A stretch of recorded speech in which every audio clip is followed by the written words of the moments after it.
falar sobre a fisioterapia nos pacientes em cuidados paliativos, né, que ainda gera muita dúvida. Então, gente, eu vou falar de muita coisa relacionada à fisioterapia, mas vou falar de muitas coisas que cabem para qualquer profissional de saúde também. E sintam-se muito à vontade aí para me perguntar sobre o que vocês quiserem. Se tiver algo que eu não falei aqui, que eu não abordei na aula, fala, Daniel, tem um caso, eu vi alguém falando tal coisa, eu vi alguém fazendo tal coisa, tá? Eu gosto desse tipo de discussão, né? Nada é muito quadradinho, assim, né? Quando a gente fala em cuidados paliativos, não tem verdade absoluta. Ninguém é dono da verdade, né? Cada paciente é muito único. Então, acho que é aí que está a beleza dos cuidados paliativos. Eu quero quebrar alguns mitos hoje com vocês aqui hoje, né? Se é que ainda existem alguns mitos para vocês, mas eu imagino que sim. Então, deixa eu só abrir a apresentação aqui. Só para eu saber, assim, das pessoas que estão aqui hoje, tem alguém que nunca viu nenhuma aula minha? Estou vendo que tem a Dalita aqui, que já é minha aluna da faculdade. Eu não sei se tem mais alguém aqui que é meu aluno, que foi meu aluno, mas tem alguém que nunca me ouviu falar? Tem alguém que nunca viu aula nenhuma minha aqui? Legal. Ó, tem... Ah, não está aparecendo o chat para mim, por quê? Eu vi que alguém respondeu, nunca vi. Tchau, você que está aí, você está vendo as mensagens no chat? Eu, a Isabela e a Chauane também, estamos vendo. Ah, mas eu não estou vendo a mensagem no chat. Tem gente escrevendo, não tem? Tem. Tenta ver no cantinho, professor. Tem um ícone de mensagens. Vê se consegue clicar nele. Então, eu cliquei nele aqui, deixa eu fechar ele e abrir de novo. Tá bom. Ó, aí eu chat com todos, né? Aí eu clico nele, mas ele não aparece nada para mim. Poxa, que pena. Eu não vou conseguir ver as perguntas, viu, meninas? Então depois vocês vão ter que ler para mim, se alguém tiver aí. Tá ok. Tá bom? Tudo Mas não bem. tem problema. Eu vi que alguém respondeu aí, nunca vi sua aula. Ótimo. Isso é muito bom, porque... Tem também uma mensagem da Melissa dizendo que foi sua aluna e sempre assiste às suas aulas de física Legal. intensiva. Muito bom. Ontem fiz uma live pela Física Intensiva também, que foi bem bacana. Tinha mais de 400 pessoas na live, foi muito legal. Muito bom. Então, vamos lá. Então, só que eu acho que eu não compartilhei ainda. Acho que eu já compartilhei a tela, né? Agora eu preciso colocar em modo tela cheia. Vamos lá. Estão conseguindo ver aí? Já apareceu para todo mundo? Não. A tela você compartilhou, porém saiu de novo. Saiu de novo? Peraí. Uhum. Então, vamos lá. Vou compartilhar mais uma vez. Apresentar.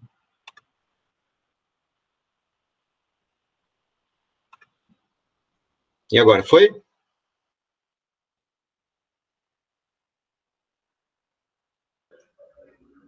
Ainda não. Não? Agora sim. Ah, foi. Ótimo. Então, deu um atrasinho só aí. Legal. Então, gente, só para me apresentar, eu sou Daniel Alveno, eu sou fisioterapeuta.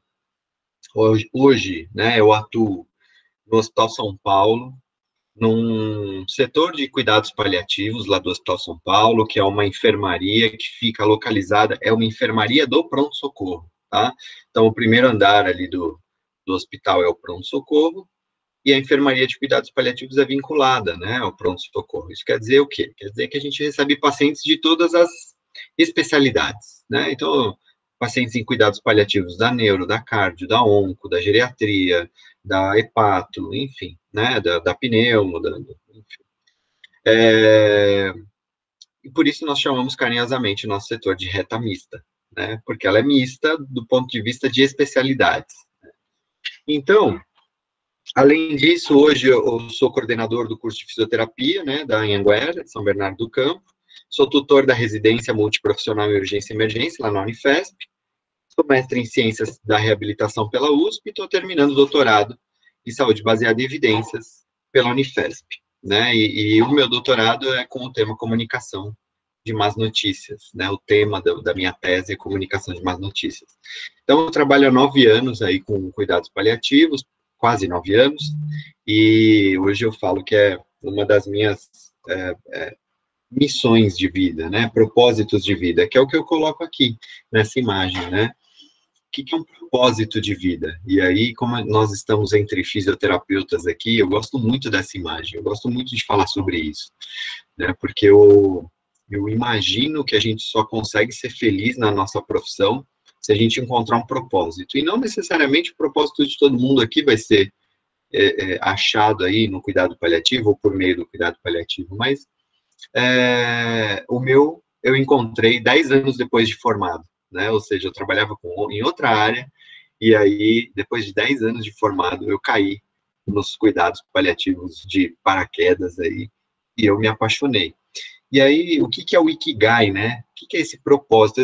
Essa imagem, ela resume o que os japoneses chamam de Ikigai, que é a sua missão de vida, o seu propósito de vida, que une aquilo que você ama com o que o mundo precisa, com o que você é pago para fazer, obviamente, porque não dá para fazer as coisas só por amor, e com o que você é bom fazendo, né?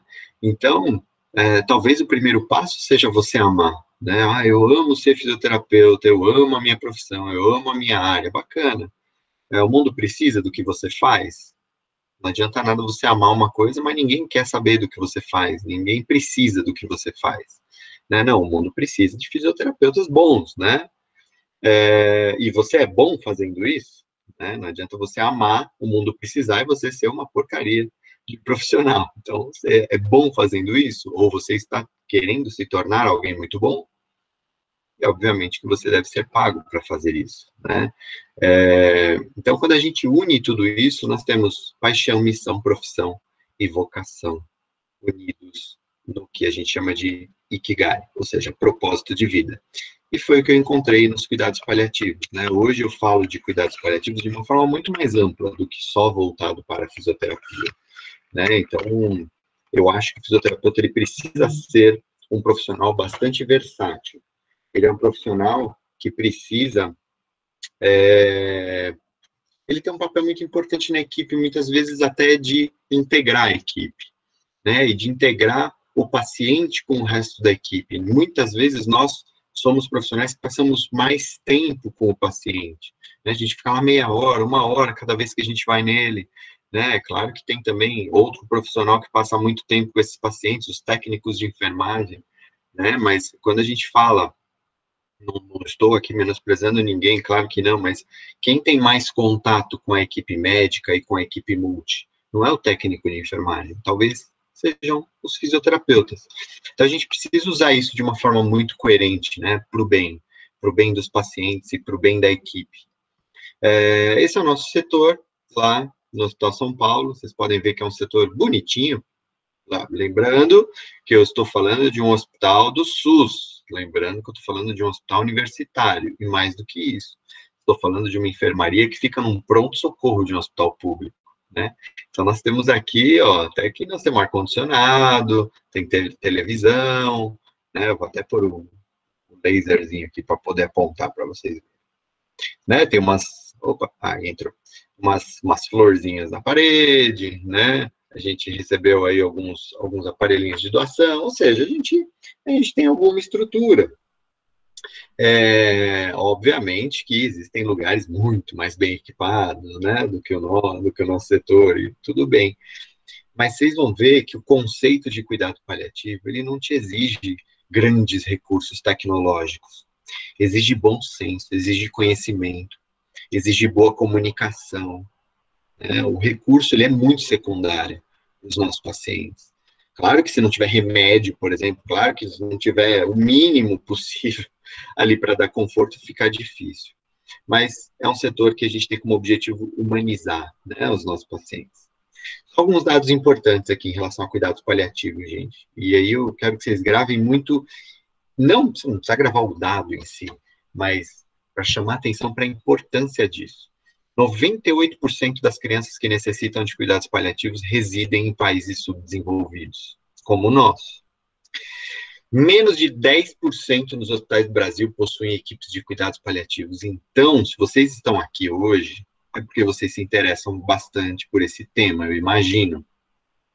E assim, pessoal, olha o tamanho dessa área, olha quanto que a gente pode crescer. Hoje, no Brasil, não é 10% dos pacientes que precisam de cuidados paliativos que recebem. Esse número é bem menor. Eu estou falando de 10% dos hospitais que têm alguma equipe de cuidado paliativo. Mas você pode ter certeza que menos de 5% das pessoas que precisam de cuidados paliativos efetivamente recebem no Brasil. Então, puxa, eu acho que eu deixei um WhatsApp ligado aqui, mas se começar a encher muito o saco, eu desligo ele depois. Eu vou desligar já. Vai atrapalhar, eu devia ter tirado aqui, só um segundo. Gente. Não vai ficar tocando aqui, a gente vai... Opa, como é que tira aqui? Vamos lá, pronto, resolvido.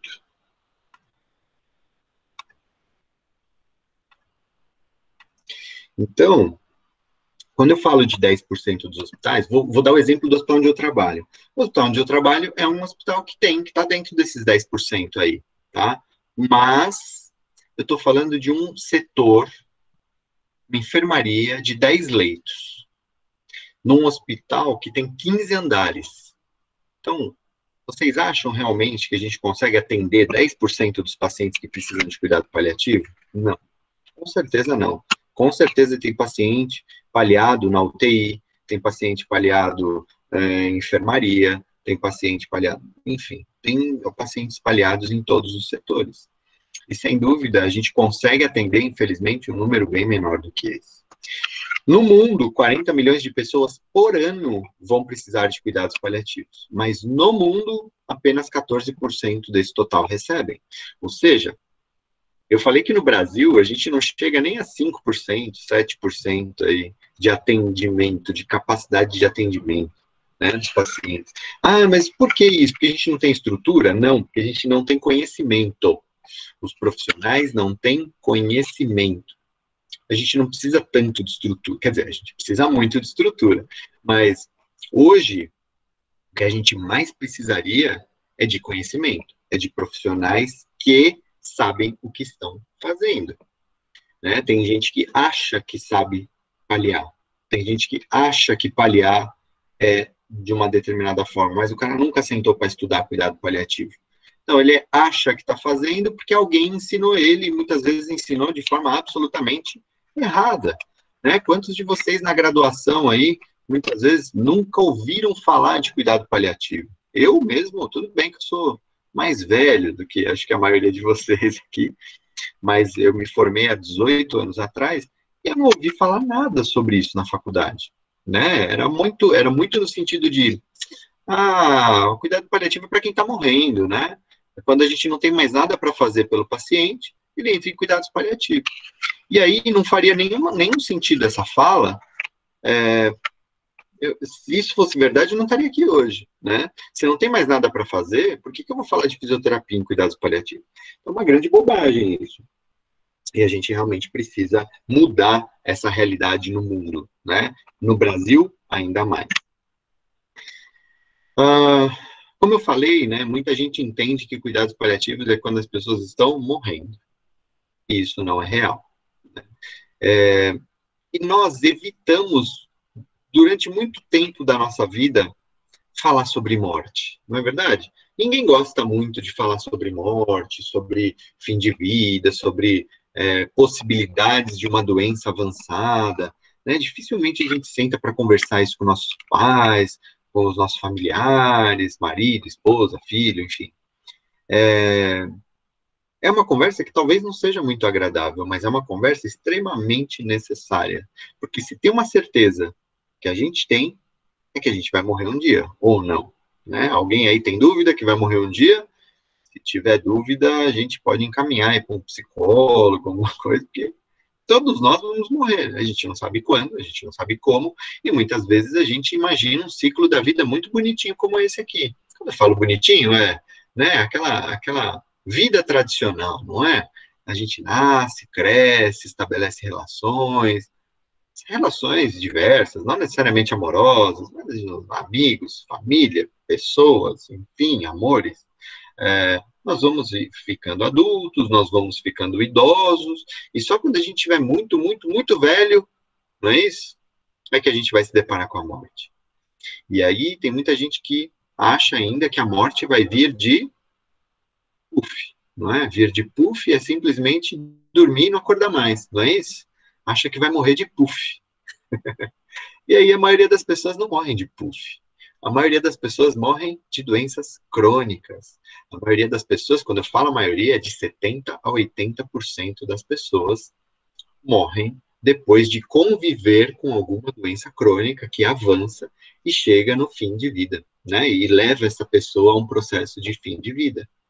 Né? Eu falo que quem morre assim, de puff, é alguém muito abençoado, né? Alguém que foi muito bom na vida, que dormiu, infartou e não acordou mais.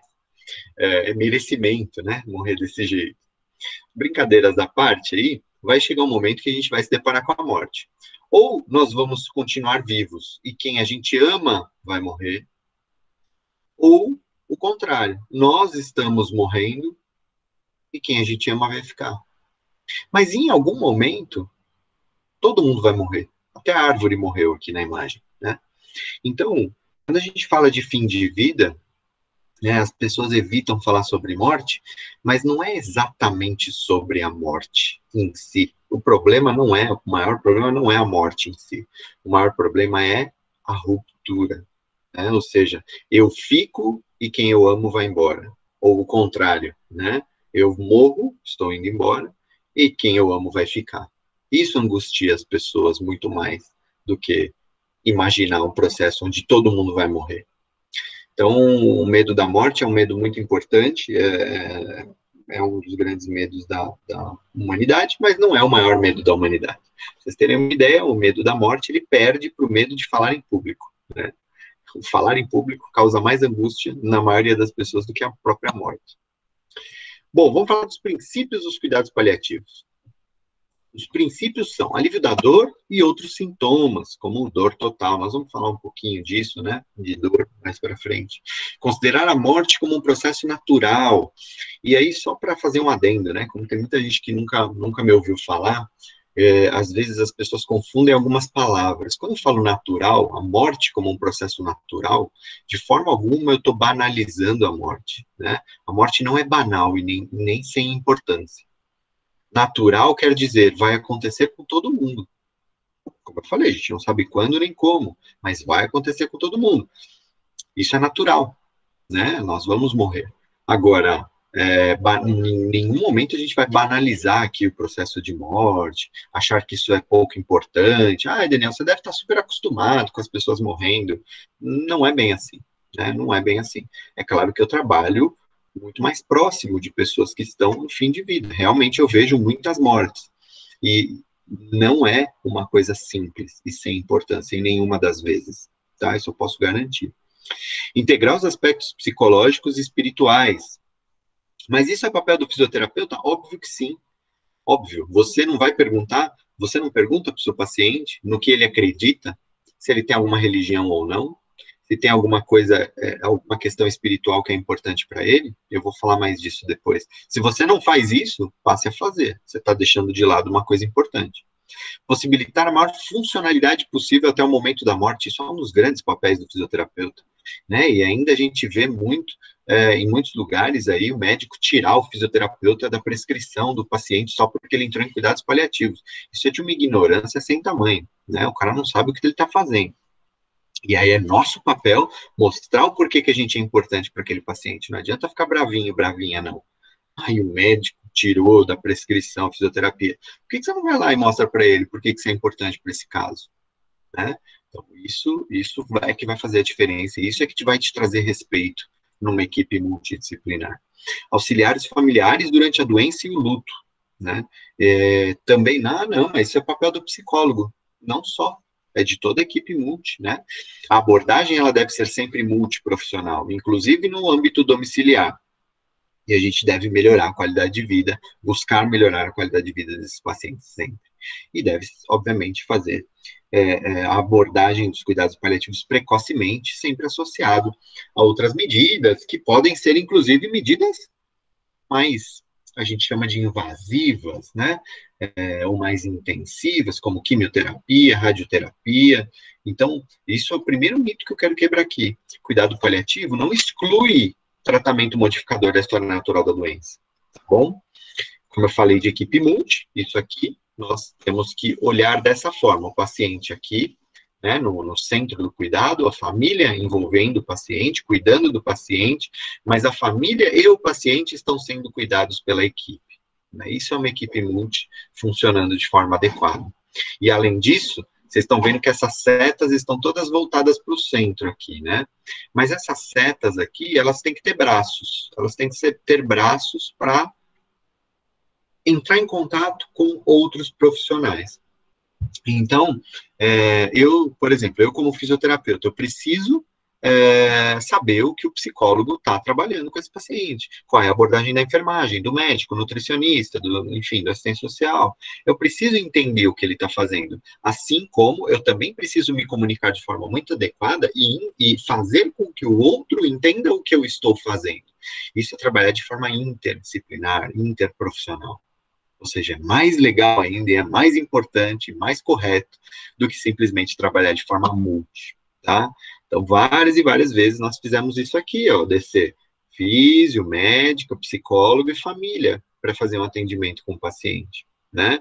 Esse dia foi um dia especial, mas não é porque era um dia especial que a gente tirou essa foto, é porque era uma constante nós descermos pelo menos em 2 profissionais para atender a paciente fora do leito, inclusive, tá? Então é possível e a gente tem que trabalhar para que isso aconteça. Qualidade de vida, né? A gente fala muito de qualidade de vida, mas poucas pessoas têm clareza do que é qualidade de vida para um paciente em cuidados paliativos. Então vamos lá. Quem é o paciente que deve ser paliado, né? Quem é o paciente que deve ser paliado? É muito importante ter essa clareza. Paciente que tem uma doença crônica, portanto, uma doença incurável, né? Ela pode ser progressiva ou não, ela pode ter um acometimento agudo, por exemplo, um AVC, um TCE, ou seja, uma lesão neurológica aguda, tá? Mas as suas comorbidades ou as comorbidades decorrentes desse acometimento agudo, eles são crônicos e podem ser progressivos. E, muito importante, esta doença ou este acometimento tem caráter ameaçador da vida, ou seja, ela ameaça a vida, ela pode levar o paciente à morte. Ok? Então, doença crônica, progressiva, incurável e ameaçadora da vida. Essas são características aí de um paciente que deve ser paliado. Se alguém tiver dúvida, vai colocando no chat aí, que no final a gente vai olhar e eu vou responder todas as perguntas de vocês, tá? Tá, Daniel, e daí? O que a qualidade de vida tem a ver com isso? Bom, como eu falei, muitas vezes a gente fala de cuidado paliativo só para o paciente que está morrendo. Isso é um grande erro.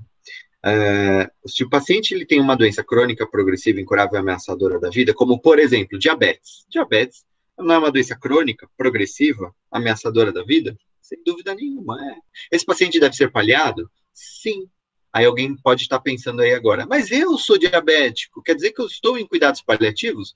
Está. Provavelmente você nem sabe e provavelmente nunca ninguém abordou isso com você. Mas você está em cuidado paliativo. Sua doença tem cura? Não. Diabetes não tem cura.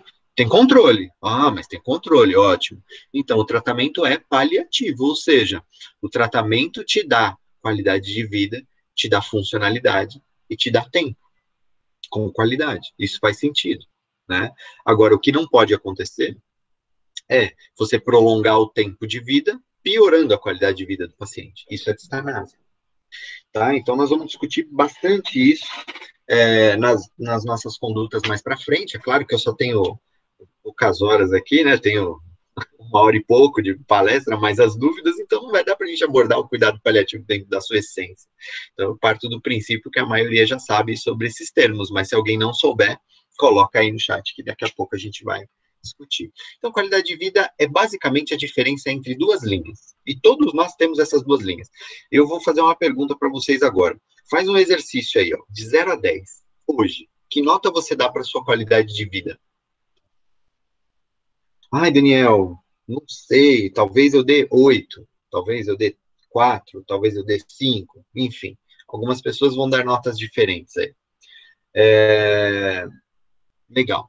Independente da nota que você deu, eu imagino que ninguém tenha dado 10. E tá tudo bem. E é bom isso, inclusive, porque se você tivesse dado 10, você não estaria aqui, provavelmente. Você não estaria aqui assistindo uma aula para tentar ser alguém melhor, ser um profissional mais capacitado, ser um profissional que sabe o que está fazendo, para poder atuar melhor ainda com seus pacientes, para poder ter mais oportunidades da vida, para poder ganhar melhor, para poder realizar seus sonhos. É isso que você quer, né? Então, por isso que você não dá 10, porque você tem ambições e expectativas que estão acima do seu momento atual hoje, da sua realidade hoje. E não tem problema nenhum com isso. Só que com o nosso paciente é igual. Porém, ele tem uma doença grave, ameaçadora da vida, como eu falei. Então, a realidade dele é ruim, né, por conta da doença. Muitas vezes ele tem sintoma, muitas vezes ele tem limitação física, muitas vezes ele não consegue andar, enfim. Mas como é que está a ambição dele? Ah, muitas vezes essa ambição tá, eu vou me curar, eu vou voltar a trabalhar, vou voltar a viajar ao mundo, vou fazer tudo que eu quiser. Então, vocês entendem que, em alguns casos, a expectativa está muito distante da realidade? Quando isso acontece, quer dizer que esse indivíduo está... Como é que está a qualidade de vida dele? Melhor ou pior? Pior. Se a realidade dele estiver muito distante da expectativa, ele sofre, ele se frustra. O que a gente tem que fazer? A gente pode mexer nessas duas linhas aqui? Pode. Nas duas? Sim. Como? Linha da realidade. Então, se o paciente tem dor e eu melhoro a dor dele, eu não melhoro a realidade? Se o paciente não conseguir andar e agora ele consegue andar, eu não melhorei a realidade dele mais um pouquinho?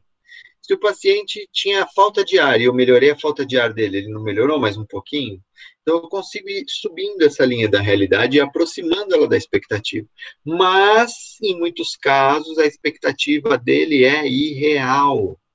A expectativa de vida, a expectativa que ele criou é impossível de ser atingido.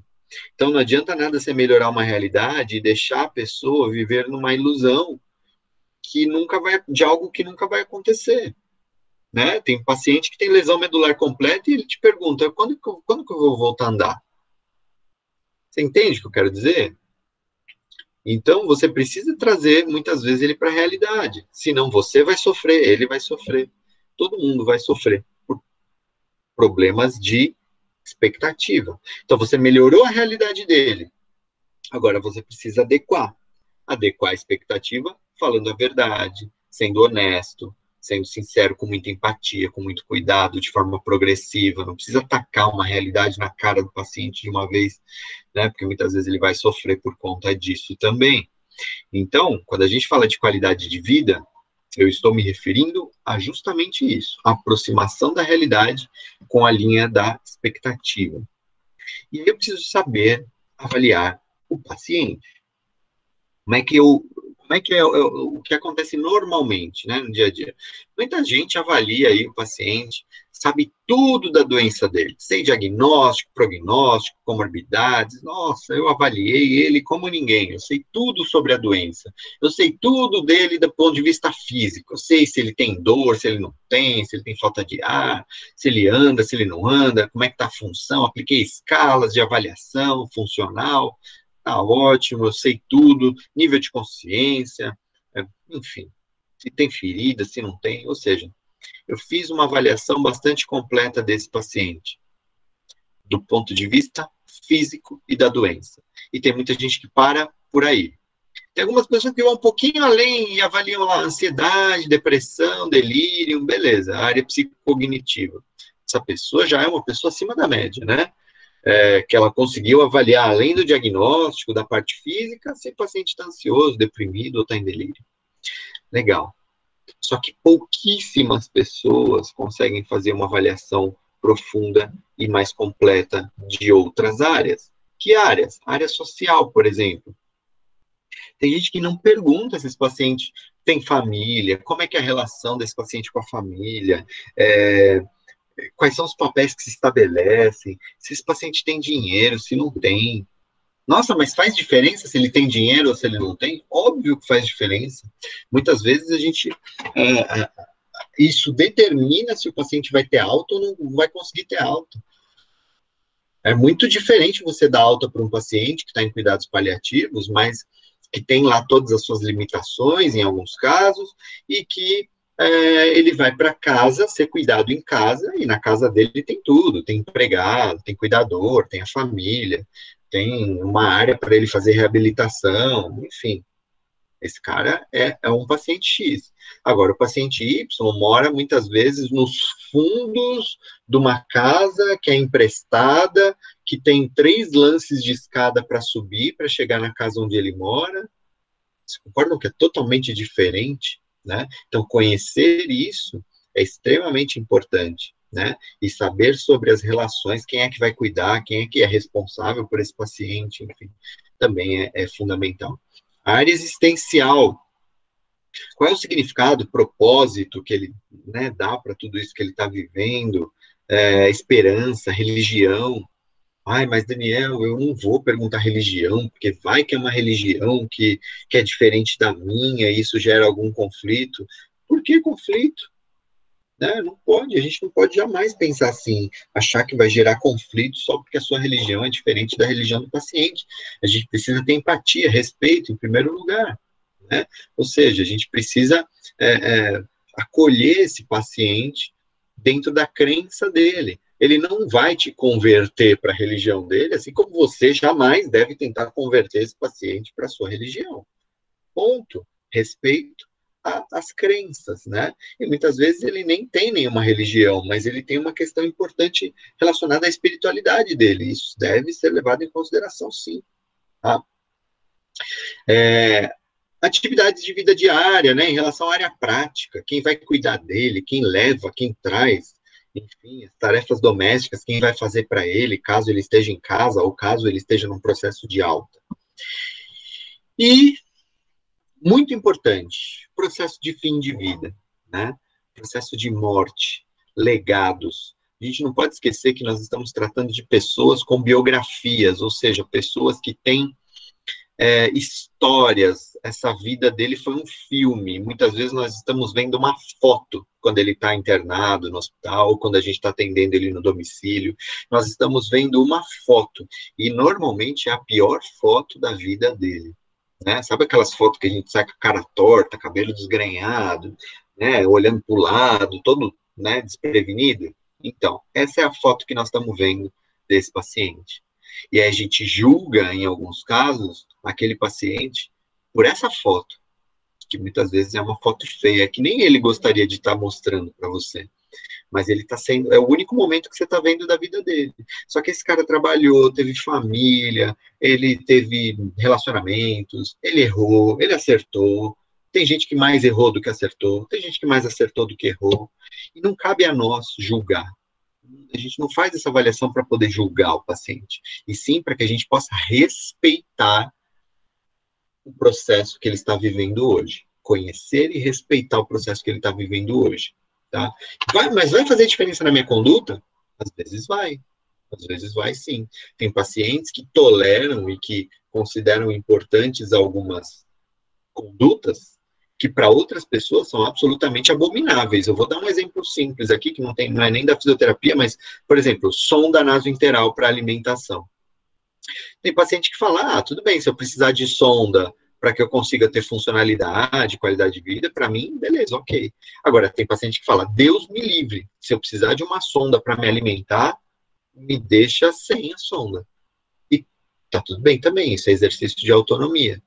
Tá? E isso tem a ver com legado, isso tem a ver com crenças, isso tem a ver com a história de vida desse paciente. É óbvio que não é simples assim, não vamos passar e pronto. Vamos entender por que ele não quer essa sonda, por exemplo. Né? Vamos tentar entender qual é a ideia que ele faz dessa sonda. E aí ver se realmente tem indicação ou não, e explicar isso para ele. Tá bom? Então, o processo de legado é simplesmente assim, o que você quer deixar de lembrança para as pessoas que vão ficar? sobre você. Como você quer ser lembrado pelas pessoas que você ama, que estão ficando aqui? E é para as pessoas que você ama mesmo, porque os outros que se dane. Agora, para quem você ama, com quem você se importa, qual é a imagem que você quer deixar, qual é a história que você quer deixar. Isso é legado.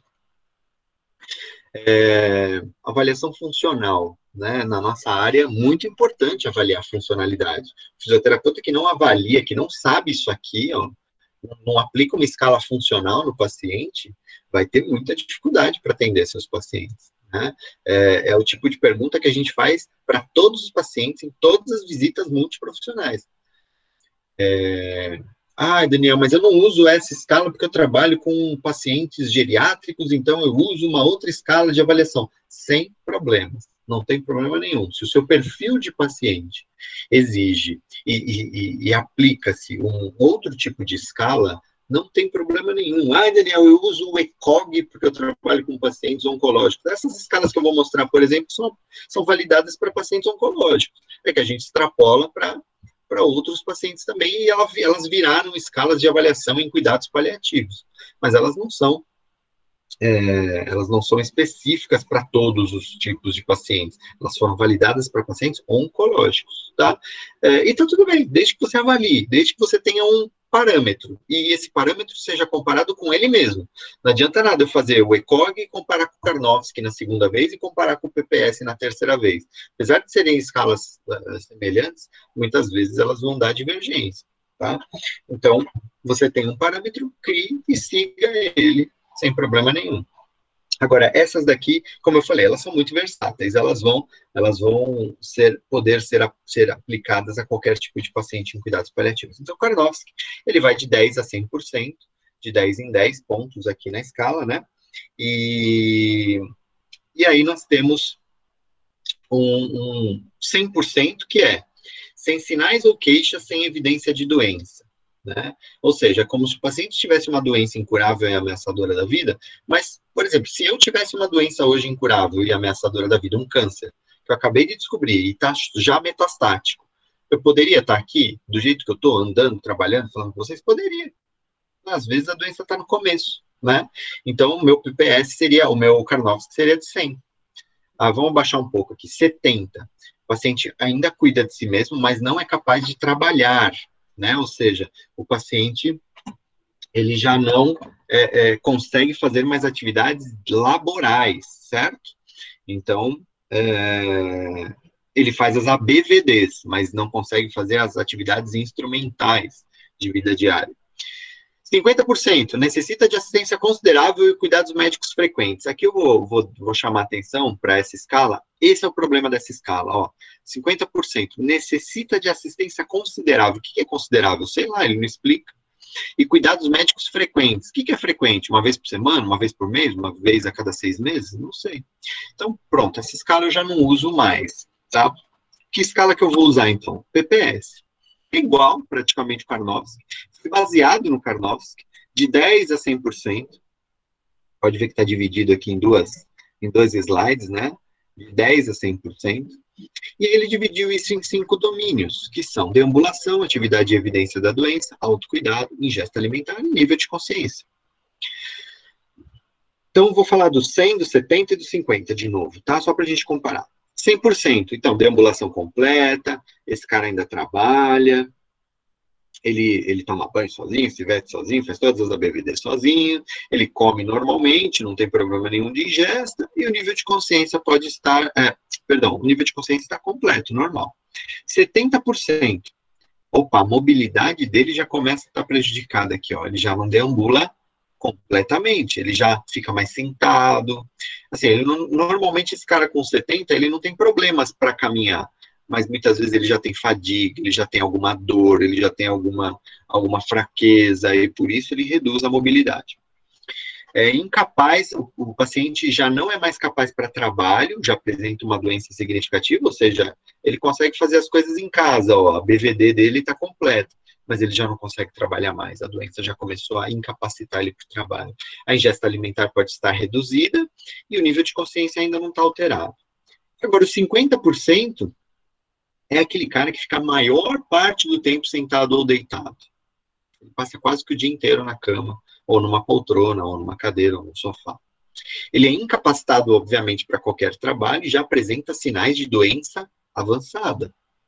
Ele tem que pedir ajuda para tomar banho, para se trocar, para fazer as atividades básicas de vida diária, às vezes para comer. A ingesta dele pode estar reduzida e ele já pode apresentar períodos de confusão. Então, olha como fica mais fácil de classificar, né? E como eu falo, isso é muito importante para a gente entender que essas escalas têm valor prognóstico, ou seja, isso, a gente saber se o paciente vai viver mais tempo ou menos tempo, com mais qualidade ou com menos qualidade, é determinante para a gente conseguir traçar condutas, objetivos, metas e condutas para ele, né? E aqui eu tenho uma escala, que é a escala de FAST. Então, eu usei muito o PPS, né? A gente usa muito o PPS para todos os tipos de paciente, mas o FAST, pessoal, é uma escala para demência. Então, usem o FAST, né? Quando o paciente tem demência, a minha dica é usem o FAST. Olha, eu trabalho com muitos tipos de pacientes lá no nosso setor. As duas grandes escalas que a gente usa para funcionalidade, PPS e FAST, tá? Então, quando o paciente tem demência, essa escala ajuda muito a gente a direcionar a conduta. Então, é uma escala que vai de 1 a 7. O 6 e o 7 tem subclassificações, né? 6, A, B, C, D e E. 7, A, B, C, D, E e F. E aí, obviamente, que quanto mais maior o número e maior a letra, mais grave a doença é. Tá? Então, o 7 é uma demência grave. O 6 é uma demência de moderada a grave. O 5, demência moderada. O 4, leve. E o 3 é incipiente e aí por diante, tá? Principalmente nessas duas últimas classificações aqui, pessoal, a gente precisa ficar muito atento, porque esses pacientes aqui já precisam já receber um olhar do tipo, olha, tem algumas condutas que talvez a gente já não indique para esse paciente, né? Então, o paciente precisa de ajuda para cumprir tarefas simples como se vestir, tomar banho, ele já está dependente para as atividades básicas de vida diária. Então, muitas vezes, esse paciente, talvez ele não receba algumas medidas mais invasivas, por exemplo, como ventilação mecânica, hemodiálise, até mesmo VNI, né? Provavelmente ele já tem um nível cognitivo e de entendimento que vai dificultar muito que a gente traga qualidade de vida para ele, caso ele reverta a condição aguda, né? Tipo uma pneumonia, por exemplo. E na demência grave, pessoal, cuidados paliativos exclusivos. O que é cuidado paliativo exclusivo? Teoricamente, a gente não faz mais nenhuma conduta com o objetivo de prolongar o tempo de vida desse paciente. Todas as condutas têm apenas o objetivo de dar conforto, de trazer funcionalidade, dignidade para esse paciente, mas não pensando em prolongar a vida. O que prolonga a vida? Oxigênio, VNI, por exemplo, ventilação mecânica, hemodiálise, droga vasoativa, nutrição interal. Então, nada disso num paciente com FAST-7 tem indicação. E aí, talvez alguns de vocês devam estar pensando no vovô, na vovó que está em casa, com traqueostomia, com gastrostomia, com nutrição interal, com oxigênio. E aí eu vou dizer, isso é distanásia, tá? Então, a gente precisa compreender essas coisas para que as nossas condutas sejam coerentes. Aqui é o PPI, é uma outra escala prognóstica, tá? Que a gente usa o PPS, só para vocês saberem que quanto pior a funcionalidade do paciente, olha lá, ó, de 10 a 20, ganha 4 pontos, de 30 a 50, 2,5, maior do que 60, não pontua. Somado a ingesta oral, se está muito reduzida, se está reduzido ou se está normal, pontua aqui. Se tem edema, ganha 1 ponto, se tem dispneia, ganha 3,5 pontos, se tem delírio, ganha 4 pontos. Tá? E aí a gente soma tudo isso só é validado, importantíssimo, esqueci de falar. Essa escala só se aplica a pacientes oncológicos com tumores sólidos, tá bom? Então, câncer hematológico, por exemplo, não entra nessa escala. É uma escala prognóstica. Para quê? Para determinar tempo de sobrevida. Então, eu tenho câncer de mama, né? Aproveitar que estamos no outubro rosa agora. Então, câncer de mama metastático com doença avançada. Se você acha que esse paciente tem menos de 6 meses de vida, você pode aplicar o PPI. tá? E aí, se o score for menor do que 2, esse paciente provavelmente tem meses de vida, né? Mais de 6 semanas de vida. Se o score é entre 2 e 4, provavelmente esse paciente tem entre 3 e 6 semanas de vida. E se o score for maior que 4, ele tem menos de 12 dias de vida. Vamos voltar, só para vocês verem que para atingir 4 pontos não precisa de muito. Ó, se ele tem dispneia e edema, por exemplo, ele tem 12 dias de vida. Tá? E bate muito. Tá? Então, podem exercitar com os pacientes de vocês, quem trabalha com paciente oncológico, claro, em cuidados paliativos, faz o teste, aplica o PPS, aplica o PPI, e aí depois me conta se bateu ou não bateu. Claro que não é 100% dos pacientes que vai certinho, mas vocês vão ver que na maioria das vezes ele acerta. Isso aqui é uma plaquinha que a gente usa bastante para identificar o que o paciente consegue e o que ele não consegue fazer. Então, assim, o paciente, isso aqui não precisa ser essa plaquinha bonitinha, plastificada, não. Pode ser um papel com esses bonequinhos impressos, você circula de caneta e coloca lá no leito do paciente. Para quê? Vamos lá. Nós somos fisioterapeutas. Você chegou num paciente para avaliar ele.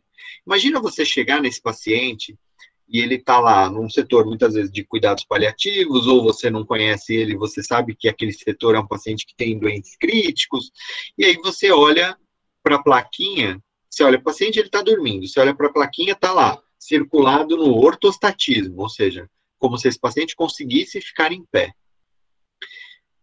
Você vai partir do princípio de quê? De que esse paciente consegue ficar em pé. Durante a sua avaliação, você vai fazer que tipo de estímulo para que ele fique em pé? Por que eu estou falando isso?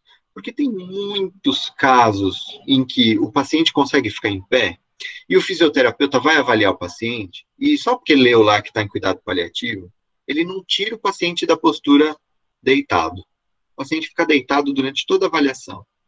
Às vezes ele conversa, ele faz mobilização passiva no paciente, porque ele tem medo, porque ele não conhece, meu Deus, é paliativo, então eu nem devia estar aqui, esse paciente nem precisa de fisioterapia, meu Deus, estou fazendo o que aqui? Então, assim, gente, o nosso objetivo qual é? Trazer funcionalidade, alívio de sintoma, melhorar a qualidade de vida, dar dignidade para esse paciente. Então, se ele aguenta ficar em pé, coloquem ele em pé. A não ser que você tenha um motivo muito justo para não fazer isso. Tipo, olha, Daniel, ele está descompensado de um sintoma, ele está com muita dor, ele está com muita dispneia, ele estava bem deitado, mas só de mudar ele para sentado, ele já descompensou inteiro. Beleza, isso pode acontecer. Mas essa plaquinha ela é importante para que a gente parta de um princípio. E não é porque ele fica em pé hoje, que amanhã ele não possa voltar para cá. Eu mudo a plaquinha de lugar. Né, o círculozinho de lugar. Ou, amanhã ele fica em pé, e depois de amanhã, ele deambula, e eu mudo o círculo para cá. Então, todos os profissionais que forem lá avaliar aquele paciente vão partir do mesmo princípio, o que ele consegue fazer. E isso não é só para fisioterapia, não. Isso é, por exemplo, para a enfermagem, por exemplo. Poxa, o fisioterapeuta colocou a plaquinha que o paciente consegue ficar em pé. Então, por que nós estamos dando banho no leito nesse paciente, por exemplo? Né? O fisioterapeuta colocou a plaquinha que ele consegue ficar em pé. Então, o nutricionista, por que o nutricionista vai fazer avaliação indireta no paciente se ela pode simplesmente colocar ele numa balança e pesar? Entende o que eu quero dizer? Dessa forma, a gente estimula que outros profissionais, a mesma coisa o médico não precisa avaliar o paciente só deitado, põe o paciente sentado para avaliar, por exemplo, mesmo que não coloque ele em pé, coloque ele sentado para avaliar, para escutar posteriormente ali a caixa torácica. Então, a gente começa a estimular para que outros membros da equipe também estimulem a funcionalidade do paciente e façam que ele tenha mais qualidade de vida, né? E a importância dessas escalas funcionais e prognósticas, né, para que a gente possa determinar objetivos. Os nossos objetivos fisioterapêuticos, eles têm que ser coerentes. Então, eu tenho um paciente que tem de horas a dias de vida, e aí eu estou propondo uma terapia que vai demorar semanas ou meses para ter resultado, para que ele volte a fazer alguma atividade que ele deixou de fazer por conta da doença, só que ele vai morrer em dias. Faz sentido essa minha proposta para ele? Vocês entendem o que eu estou falando? Quem tiver dúvida do que eu estou falando, coloca aí, Daniel, não entendi tal coisa, não entendi por que você falou isso de objetivo. O objetivo é o mesmo para todo mundo? Não é. Se eu tenho um paciente que está morrendo nos próximos dias, eu não posso pensar numa terapia que vai ter resultado a longo prazo para ele, tanto do ponto de vista médico quanto do ponto de vista fisioterapêutico, né? Vou dar um grande exemplo aqui, tá? Um paciente que está morrendo nas próximas horas ou dias, e ele está deprimido. É muito frequente você ver os médicos entrarem com antidepressivo. Ah, vamos dar um antidepressivo porque ele está deprimido. Só que quem faz isso não sabe indicação da maioria dos medicamentos antidepressivos, que demoram de 2 a 3 semanas para começar a fazer efeito. E se o paciente está morrendo em dias, você está dando um remédio para ele que é fútil, que não vai dar tempo de fazer efeito. Tá? Então é disso que eu estou falando, né?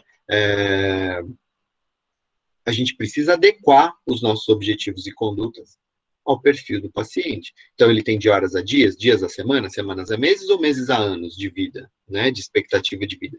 E o fisioterapeuta ele tem um grande desafio, que é de desconstruir a ideia clássica de reabilitação que nós aprendemos. Não é verdade? Nós aprendemos isso, que quanto mais a gente trata o paciente, melhor ele vai ficando. A gente precisa desconstruir essa ideia, porque em muitos casos, claro que tem muito paciente que melhora. Sim, paliativo, tem paciente que melhora, mas tem muito paciente que piora. Aí você fica frustrado. Puxa, o que eu estou fazendo de errado? O que eu não vi? O que eu não fiz? Por que ele piorou? E aí você tem que ter segurança, se você é um bom fisioterapeuta, você tem que ter segurança de dizer, olha, tudo que eu podia fazer foi feito. Tudo que a fisioterapia podia oferecer para esse paciente foi feito, dentro dos recursos que eu tenho, dentro do local onde eu estou. E se ele piorou mesmo assim, a culpa não é minha, talvez a culpa seja da doença.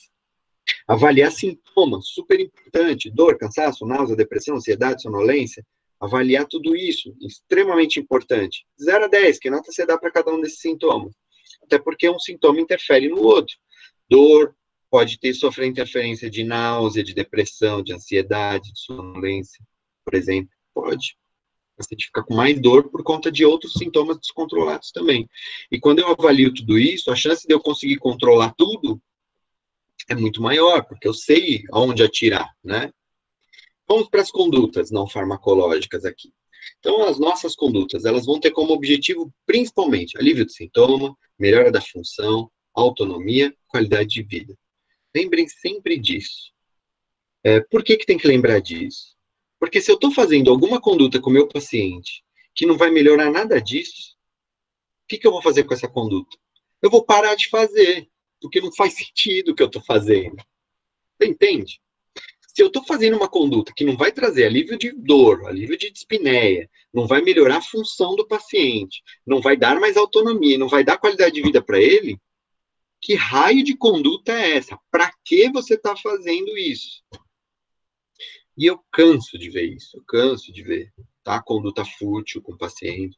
Lá no meu setor, menos, né? Porque essa aula aqui a gente já faz com os residentes. Aliás, essa é uma aula que eu vou dar amanhã para os residentes, tá? Lá do nosso setor.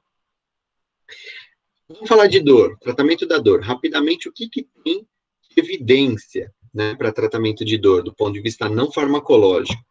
Terapia manual, drenagem linfática, está no topo da lista e não é por acaso.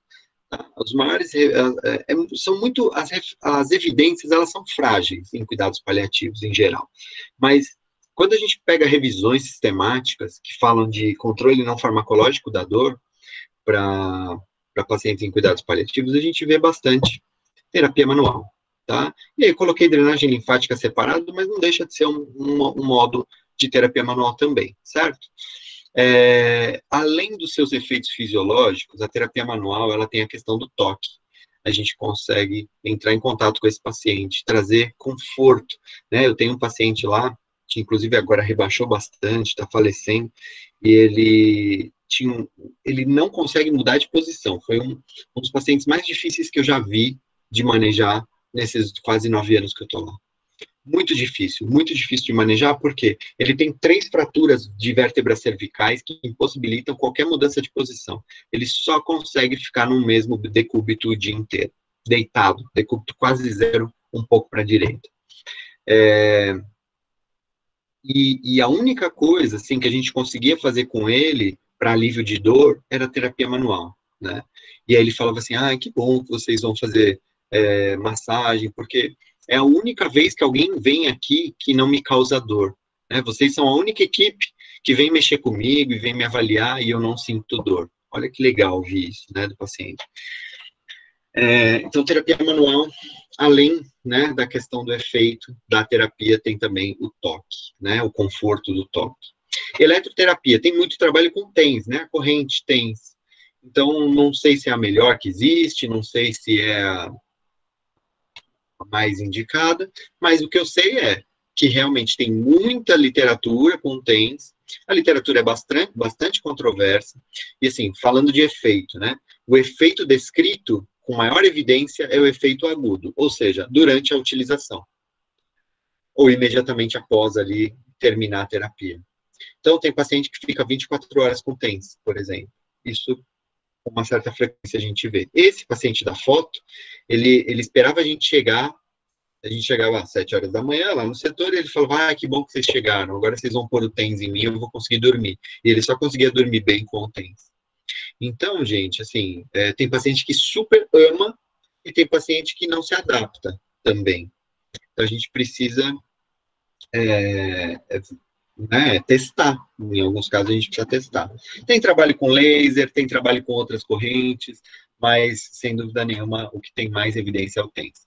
Termoterapia, a gente usa muito pouco, gelo, calor, então nem vou abordar muito isso. Hidroterapia, muito, né? Claro que não em hospital, porque na maioria dos hospitais não tem piscina terapêutica. Existem lugares que tem, tá? Só para vocês saberem, mas não é a exceção da exceção. Mas, em geral, os tratamentos ambulatoriais com pacientes em cuidados paliativos para dor envolvem hidroterapia com bastante eficácia. Também tem todos os efeitos da temperatura da água, da pressão hidrostática, da redução da descarga de peso. Então, tem muitos benefícios, além das terapias que são possíveis de serem feitas na água. Acupuntura, cinesioterapia, nós vamos falar, né, de melhora da funcionalidade, ganho de força. E aí tem musicoterapia e terapia com PETs, que são terapias bastante descritas também na literatura para alívio da dor. Aqui algumas imagens, né? Terapia manual, eletroterapia, cinesioterapia. Fadiga. Nossa, fadiga é um sintoma que as pessoas esquecem às vezes, né? O paciente está com fadiga. Tá, mas fadiga, beleza, eu também estou com fadiga, né? As pessoas pensam assim. Eu também estou fadigado hoje. Não, mas não é bem isso, né? Então, é fadiga provocada por alguma questão relacionada à doença. Por exemplo, é a fadiga por uma alteração neuromuscular, metabólica, nutricional, psiquiátrica ou medicamentosa. Falei de paciente oncológico, por exemplo, quimioterapia dá muita fadiga, né? Pra vocês terem uma ideia, fadiga é um dos sintomas mais intensos relatados por pacientes em cuidados paliativos no seu último ano de vida. É o sintoma mais intenso, fadiga. Não é dor, não é náusea, não é dispneia, é fadiga. Tá? Quer dizer que é o sintoma que mais incomoda eles? Não, muitas vezes não é. Muitas vezes ele tem, eu falei que é o sintoma mais intenso. Muitas vezes o paciente tem uma fadiga 7 e uma dor 4. Se você pergunta para ele, o que te incomoda mais, a fadiga 7 ou a dor 4? Ele muitas vezes vai te falar, essa dor 4 me incomoda mais do que a fadiga. Fadiga, eu fico deitado aqui, tudo bem, passa. Agora a dor não passa. Né? Então, o que nós temos de evidência para tratamento de fadiga do ponto de vista não farmacológico? Exercício aeróbico, tá? Então, já vi vários trabalhos comparando aeróbico com resistido, aeróbico com aeróbico mais resistido, aeróbico com orientações e alongamentos. E aí, assim, o que faz a diferença é o aeróbico. Ou seja, quando você compara só aeróbico com aeróbico mais resistido, pensando em fadiga, não dá diferença entre os dois. Mas pensando em outras coisas como funcionalidade, qualidade de vida e tal, beleza, lógico que é importante fazer exercício resistido. Tudo bem? Ficou claro isso? Agora, para fadiga, especificamente treino aeróbico. E, gente, treino aeróbico, nem preciso dizer isso, né? Você não vai colocar muitas vezes o paciente para fazer meia hora de esteira. Não vai, ele não vai aguentar. Às vezes você vai começar com 30 segundos, 1 minuto de ciclo ergômetro, de caminhada, e aí você vai ter que ficar parando, descansa, continua, tá? Então, enfim, tem todo um protocolo que a gente faz aí para tratamento de fadiga, mas que pode começar com períodos intervalados muito curtos, para que o paciente dê conta de fazer no início. E aí, pouco a pouco, a gente vai aumentando isso. Astenia e fraqueza. Na verdade, quando a gente fala de astenia e fraqueza, né, pensa numa doença que está avançando, que está deixando o paciente acamado, ele está ficando sarcopênico, muitas doenças são doenças consultivas, né, HIV, câncer, por exemplo, as próprias hepatopatias, a demência. Enfim, tudo isso pode levar os pacientes a uma sarcopenia e, consequentemente, a uma limitação funcional, não é verdade? E aí eu tenho que avaliar funcionalidade, aspecto nutricional, ele está comendo, ele não está comendo, ele está sendo suplementado, faz sentido suplementar, não faz sentido suplementar, isso precisa de um acompanhamento com o nutricionista. Então, a gente consegue associar, por isso que é importante saber trabalhar de forma multi ou interprofissional, né, para que a gente saiba indicar qual é o profissional mais adequado para avaliar aquele paciente naquela condição. Sinais vitais, importante ver se esse paciente não está descompensado quando você vai propor alguma terapia de força, né? E aí, quando eu falo disso, em alguns lugares, na cabeça das pessoas fica assim, mas Daniel, você vai fazer treino de força com o paciente em cuidados paliativos? Sim, vou, claro que eu vou. Como não?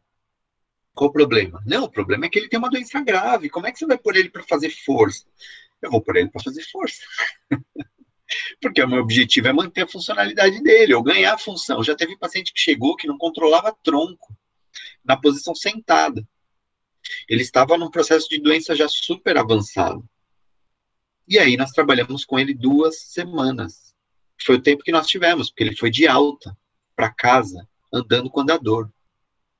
Então, assim, a gente faz a diferença na vida dos pacientes. A gente dá a autonomia que aquele paciente precisa para ter dignidade no fim de vida dele.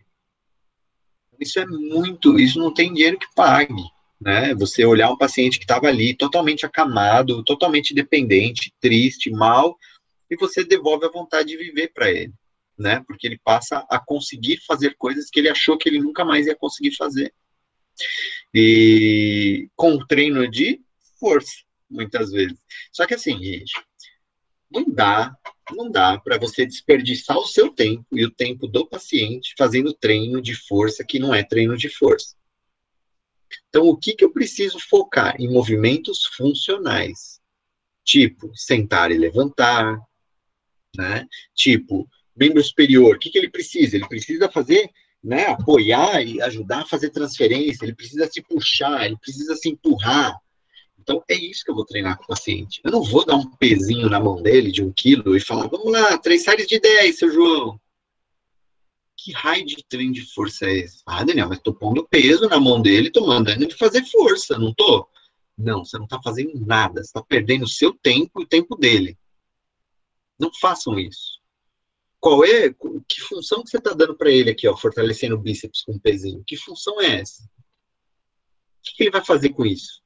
Provavelmente nada, né? Então, a hora que você pede para ele se puxar num bastão, se empurrar com uma toalha, se empurrar na própria cama, se transferir para uma cadeira, sentar e levantar, fazer uma ponte, um leg press no leito, isso faz sentido. Isso faz sentido, isso é funcional. Mesma coisa, amarrar uma caneleira lá no tornozelo do paciente e falar, vai, 3 séries de 10 aqui, ó, 1 quilinho na caneleira. 2 quilinhos, que seja. Gente, cadeira extensora, guardem isso. Cadeira extensora é o pior exercício de fortalecimento que tem. É o pior. Não tem nenhum pior. Pensando em ganho de força. Mas, Daniel, sentar e levantar, ele só consegue fazer 3 movimentos. Aí eu falo, quantas vezes ele precisa levantar de uma cadeira? Que a função é essa, não é? Levantar da cadeira? Ou levantar de uma cama?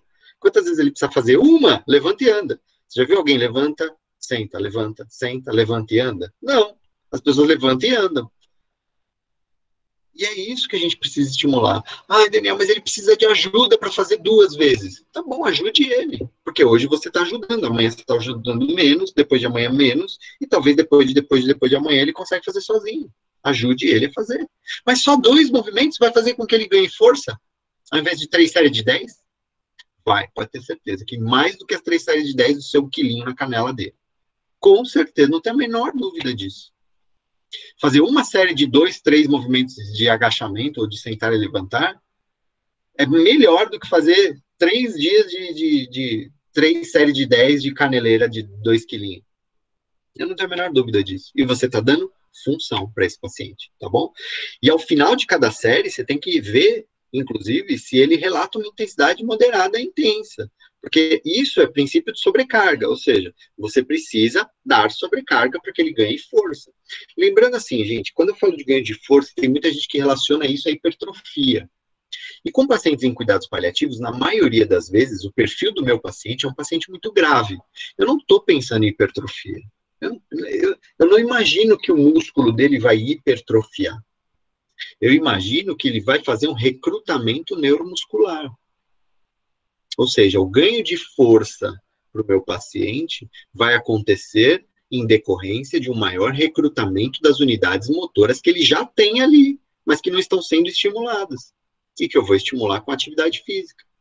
Tá? Então, mas faz muita diferença? Faz toda a diferença. Acabei de dar o exemplo aqui, eu não estou mentindo. Paciente que não controlava tronco. Em 2 semanas ele saiu do hospital andando num andador. Todo paciente vai ser assim? Não, não vai.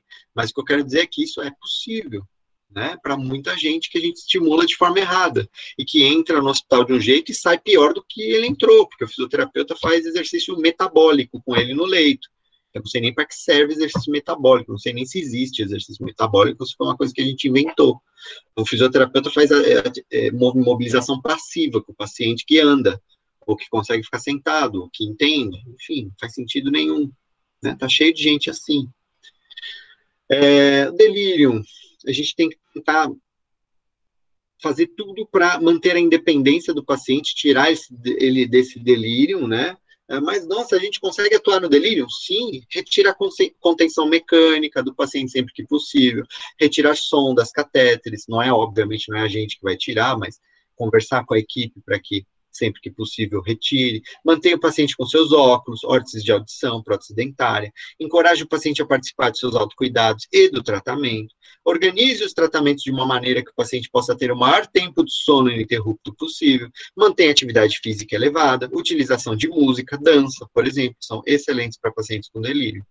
Então, tem muita coisa que dá para fazer, né? Pensando em delírio também. Oxigênio terapia. Agora falando de dispneia, né? O povo ama colocar um catéterzinho de oxigênio no paciente que começa a desaturar ou que começa a apresentar uma alteração, uma taquipneia. Então vamos lá, gente. Oxigênio terapia é proibido em cuidados paliativos? Não, não é proibido, de forma alguma, né? Tem a sua indicação. Qual é a grande indicação de oxigênio terapia em cuidados paliativos? Faltou uma palavrinha aí que vocês devem anotar. Paciente consciente, orientado, entre aspas, pode colocar orientado entre aspas. Por que entre aspas? Porque ele não precisa estar, nossa, hoje é dia, nem sei que dia é hoje é dia 6, 7, hoje é 7, já perdi ponto, meu Glasgow está 14. Ele não precisa saber o dia exato do mês, dia da semana. Muitas vezes, não esqueçam que ele está dentro de casa todos os dias. Ele está dentro de um quarto de hospital todos os dias. Então, às vezes ele não vai saber exatamente qual é o dia, qual é a hora, enfim. Mas, assim, ele tem que manter alguma comunicação com alguém, mesmo que seja confuso, mesmo que ele seja um pouco confuso. Mas, para mim, faz sentido o oxigênio para o paciente que se comunica, que consegue interagir com a família e com a equipe de alguma forma, tá? Então, consciente, orientado nesse sentido que eu falei. Hipoxêmico é a palavra que está faltando, tá? Hipoxêmico, ou seja, se o paciente não é hipoxêmico, não tem indicação de oxigênio, ok? Daniel, mas ele está referindo dispneia, eu já vou falar de outras estratégias para dispneia, para o paciente não hipoxêmico. Mas o paciente não hipoxêmico não vai receber oxigênio. Que mania que as pessoas têm de associar a dispneia com oxigênio, sempre. E aí você vai ver o paciente saturando 100% lá com o oxigênio que alguém colocou. Então, consciente, orientado, hipoxêmico, e que quando você coloca oxigênio nele em doses baixas, ele relata conforto. Ou seja, ele vira para você e fala, eu melhorei agora. Tudo bem? Então, essa é a grande indicação de oxigenoterapia em cuidados paliativos. Portanto, gente, vocês vão ver lá, mas o paciente tem uma demência, e aí ele começou a desaturar, e ele começou a ficar desconfortável, eu coloquei o oxigênio nele e parou o desconforto. Não, provavelmente parou a taquipneia, provavelmente você melhorou a saturação, mas muito provavelmente ele continua desconfortável. Ai, Daniel, mas ele melhorou o desconforto. Mesmo que ele tenha melhorado, não tem indicação. Nossa, mas que coisa louca isso, vai deixar ele morrer de falta de ar? Não, porque o controle da dispneia nesse paciente, que é um paciente que está morrendo, é farmacológico. Então, o que controla a dispneia no paciente em fim de vida é morfina. E se a morfina não estiver dando conta sozinha, entra-se com midazolam, que é uma sedação paliativa. Ok? Muito bem. E tem gente que fala o seguinte, Daniel, mas se bem não fizer, mal também não faz. Não é bem assim. Vamos às desvantagens do oxigênio. É caro, pode provocar ressecamento e sangramento nasal, pode ser muito incômodo para os pacientes, diminui a mobilidade, prolonga a vida. E prolongar a vida, quando eu falo prolongar a vida, é prolongar a vida de alguém sem qualidade de vida, ou piorando a qualidade de vida, tá?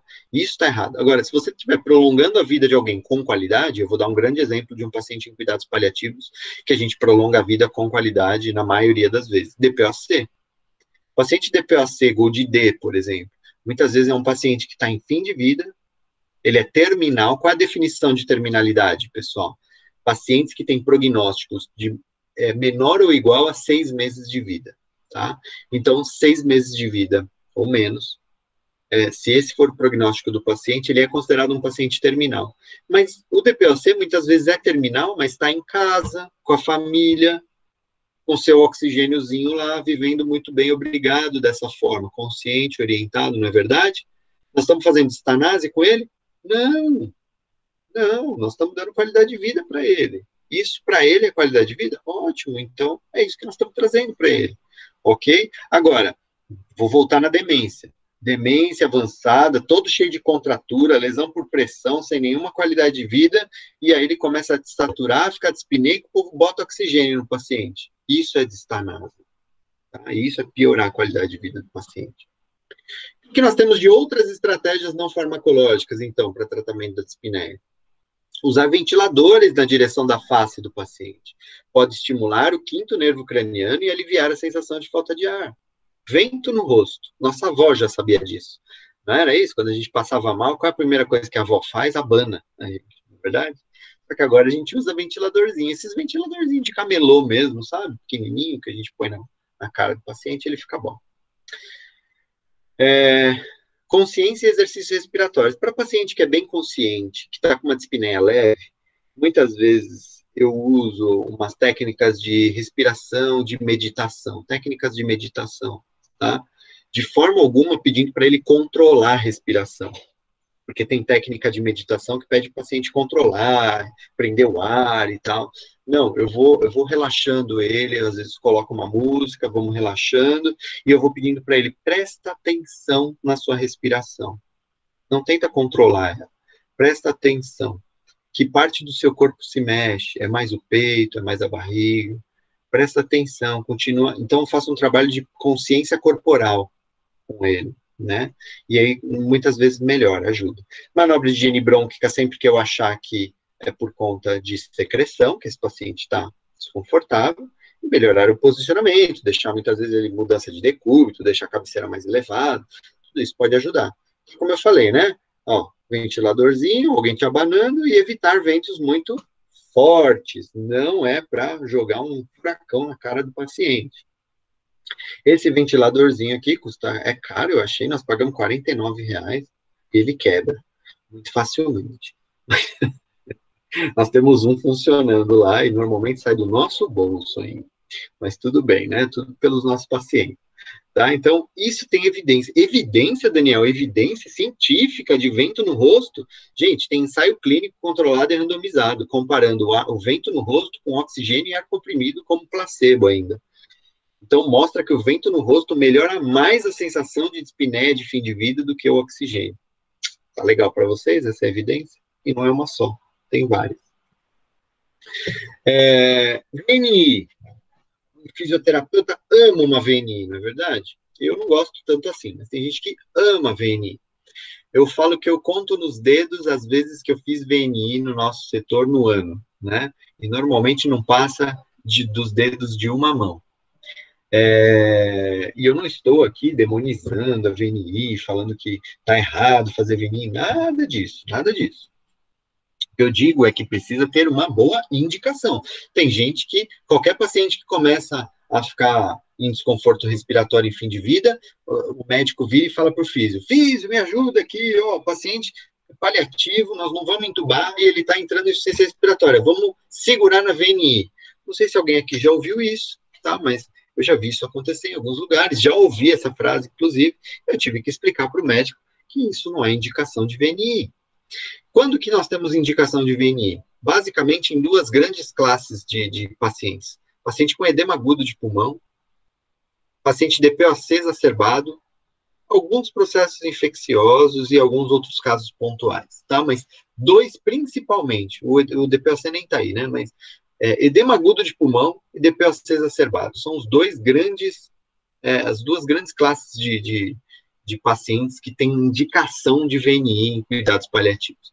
Agora, o fator é irreversível, ou seja, o que me levou a pensar em fazer uma VNI com o paciente é uma causa potencialmente irreversível. Vai fazer sentido eu colocar a VNI no paciente? Daniel, mas eu pus a VNI nele, ele ficou tão bem. Durante a VNI ele ficou bem, mas e depois que você tirou, como ele ficou? Depois ficou péssimo.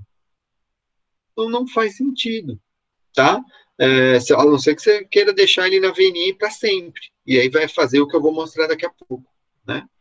Então, pacientes com dispneia de fim de vida, que a gente chama às vezes de dispneia total, doenças muito avançadas, pacientes com doenças neuromusculares ou pulmonares em terminalidade, e eu só faço um adendo aos neuromusculares aqui. Às vezes eu tenho um paciente com ELA, por exemplo, e aí ele nunca foi conversado sobre cuidados paliativos. Em alguns casos faz sentido, sempre na verdade, faz sentido colocar VNI para esse paciente, tentar dar a chance dele entender o que está acontecendo e até mesmo que ele possa escolher sobre continuar vivendo por meio de uma traqueostomia e um BiPAP ou não, ou escolher não viver dessa forma, e nós vamos sedar ele e permitir que ele, enfim, venha a falecer pela doença. Jamais obrigar alguém a viver de uma forma sendo mantido vivo artificialmente sem que ele queira isso. Ok? E eu já tive, obviamente, pacientes que escolheram as duas coisas. Teve paciente que escolheu ser traqueostomizado e viver no BiPAP, e teve paciente que escolheu não ser traqueostomizado e ser sedado. Simples assim, tá bom? Então, às vezes, a VNI é super importante para segurar esses pacientes e dar tempo deles decidirem. E outra grande indicação de VNI em cuidados paliativos para pacientes com fatores irreversíveis é quando nós temos um paciente que está em fim de vida, mas ele quer muito ver alguém que está chegando no hospital. Por exemplo, essa pessoa vai demorar mais 1 hora, 2 horas, sei lá, e ele está descompensando muito da parte respiratória. Faz sentido segurar ele na VNI? Aí sim é segurar, né? Aí sim a distanásia faz sentido, ela tem um objetivo claro, não é verdade? Então, nesses pacientes a gente realmente mantém a VNI por mais tempo. E aí o que não pode é isso aqui, né, gente? A pessoa que não está avaliando, larga o paciente na VNI, ele começa a fazer edema, né, edema de face, lesão isquêmica, machuca a orelha, machuca o nariz, enfim, né, absurdos como esse, né, faz lesão isquêmica de face. Então, isso é falta de bom senso, é falta de cuidado, é falta de avaliação, de boa indicação, de um monte de coisa. Então, a gente precisa tomar muito cuidado com isso. Catéter nasal de alto fluxo. Esse é um recurso que poucos lugares têm ainda, né, infelizmente, porque realmente parece ser algo muito bom. Algumas literaturas aqui mostram que Sujeitos em cuidados paliativos que receberam catéter nasal de alto fluxo tiveram uma taxa de sobrevida semelhante àqueles que receberam VNI, ou seja, quando comparado o cara que recebeu VNI e o cara que recebeu catéter de alto fluxo, eles tiveram a mesma sobrevida. Só que o catéter nasal de alto fluxo é menos claustrofóbico, causa menos danos à pele, não impede que ele fale, não impede que ele coma e reduz o espaço morto. Então, assim, não mudou desfecho e o catéter é muito mais confortável, portanto, faz muito mais sentido usar o catéter. Mas o catéter é muito mais caro, por isso tem menos lugares, né? Portanto, ainda não é um recurso que está à mão de todo mundo. Mas se a gente tiver ele para usar em pacientes... Mas a mesma indicação do oxigênio, tá, gente? Como é que tem que ser o paciente? Consciente, orientado, hipoxêmico e que melhora com a introdução do catéter nasal de alto fluxo. Para quem não conhece, né, é um catéter mesmo, que é ligado a uma máquina, que aumenta muito o fluxo, de 40 a 60 litros por minuto, sendo que o catéter normal chega... Na verdade, o catéter normal, a gente indica que não passe de 5 litros, né? Quando muito. Na verdade, acima de 3 já começa a fazer lesão. E o catéter nasal de alto fluxo pode chegar a 60 litros por minuto, porque o ar chega aquecido e umidificado, né, na via aérea do paciente. Então, é muito legal.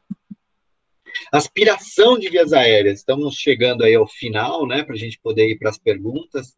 Então, já vai, se você tem dúvida, já vai colocando aí, para a gente discutir, tá bom? Aspiração de vias aéreas. Bom, antes, eu fiz um fluxograma para a gente... como é que a gente decide se a gente vai aspirar ou não um paciente em cuidados paliativos? Primeiro eu tenho que entender, esse paciente, qual é a aspiração que eu vou fazer nele? Porque a aspiração não é tudo igual. Eu posso aspirar boca, tubo, traqueostomia ou aspiração nasotraqueal, não é verdade?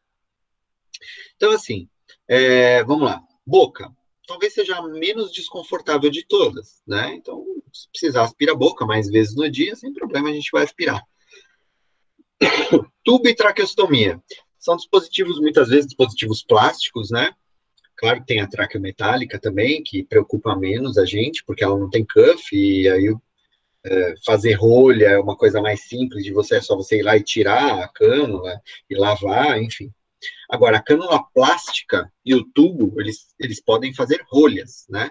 Então, entrar com essa sondinha aí pelo menos umas 2 vezes ao dia, mesmo que o paciente não seja um paciente muito secretivo, faz sentido para mim.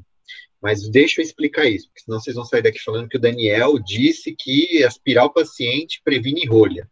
Não previne rolha, mas você entrar com a sonda 2 vezes ao dia ali, e não precisa ficar cutucando o paciente, mas pelo menos tentar perceber se o trajeto está livre ali, né? O trajeto da tráquea ou do tubo está livre, ou não, ou se tem alguma resistência. Puta, olha, a sonda não está passando aqui.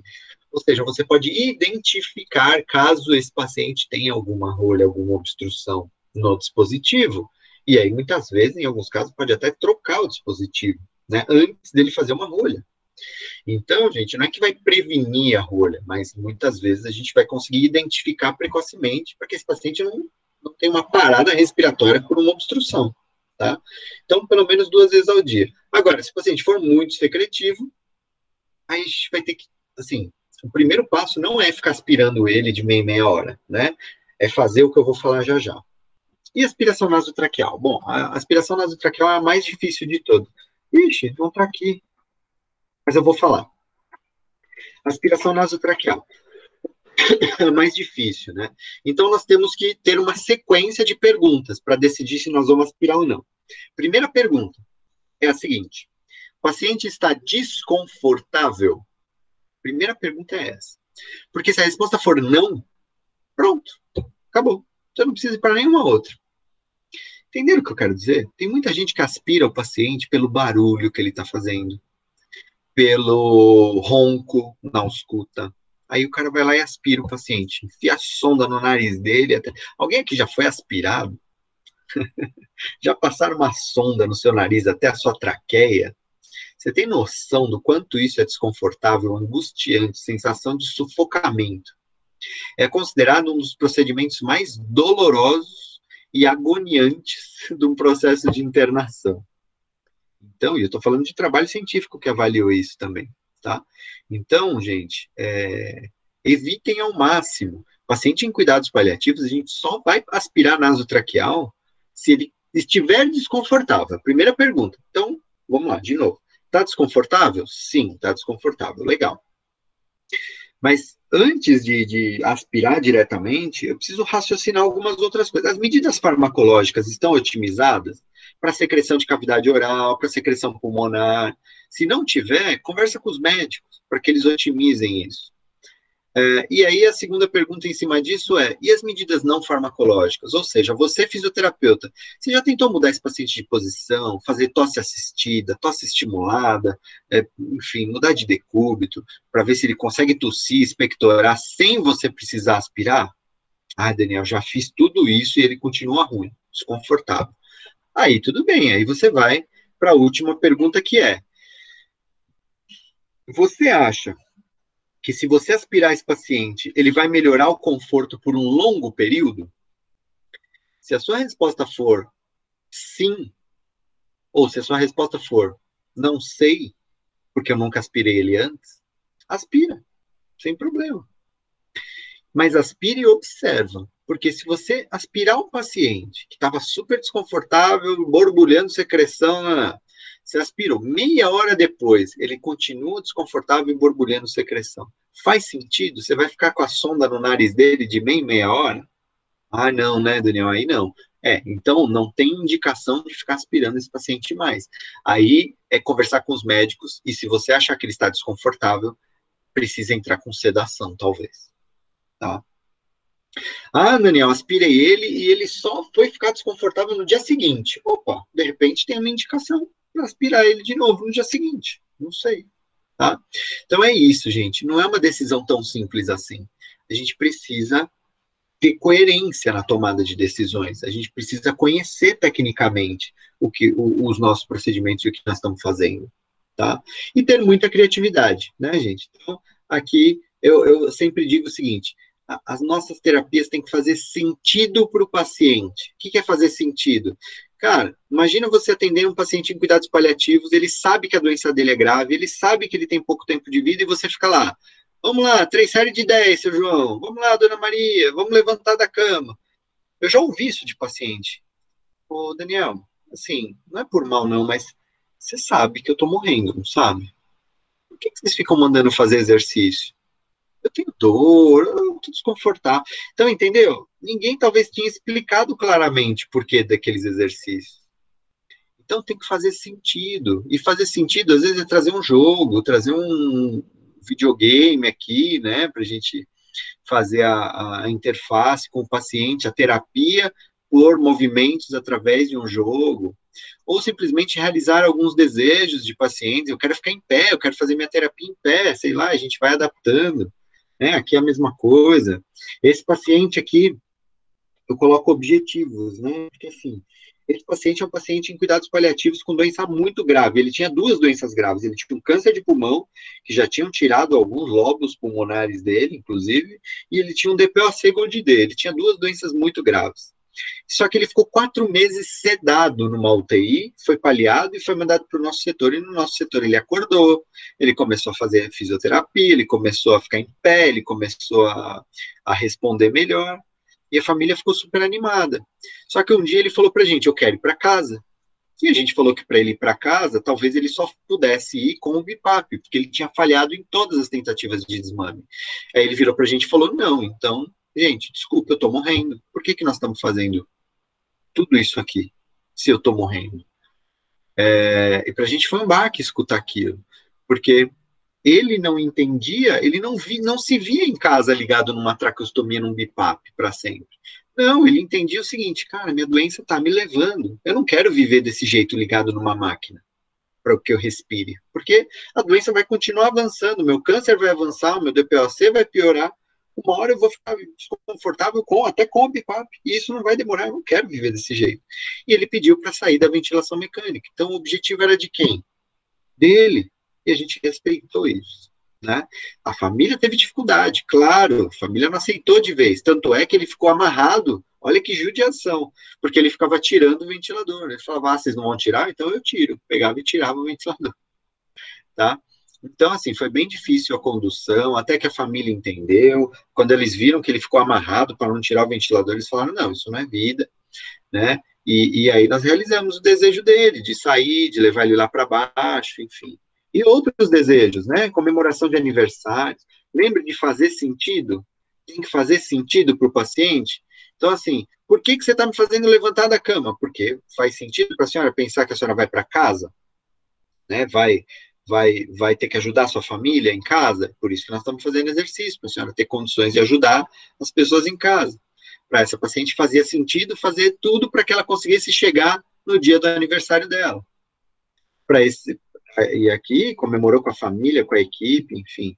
Para esse paciente super funcional, apesar de um câncer muito avançado. Para ele fazia sentido tomar um sorvete, porque ele não entendia que ficar sem comer era alguma qualidade de vida. Mas olha, seu filho, o senhor não consegue mais, porque essa massa está muito grande, e tudo que ele comia é para o pulmão.